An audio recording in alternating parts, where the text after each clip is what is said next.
I've got another map you need to see. This is the number of states that have protected children from chemical castration and gender mutilation. And we especially need to talk about those little yellow stars. But first, let's rewind a few years. If you go a few years back, this was something that the Republican establishment and politicians, they really didn't want to touch. They didn't want to believe it was happening, and they just kind of stuck their head in the sand. South Dakota was the first state to try and prohibit these procedures, again, the chemical castrations and gender mutilations, but the bill was killed, and the same story happened in other states until the tide started to turn. More people spoke up, and states started to pass the legislation. Then you saw here in South Dakota last year when Help Not Harm was passed, there were only a couple Republicans who even dared vote against it. Now we have 23 states, again that map, that have protected children.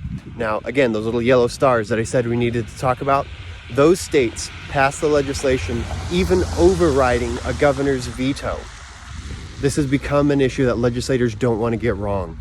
From an issue they don't want to touch to an issue they don't want to get wrong.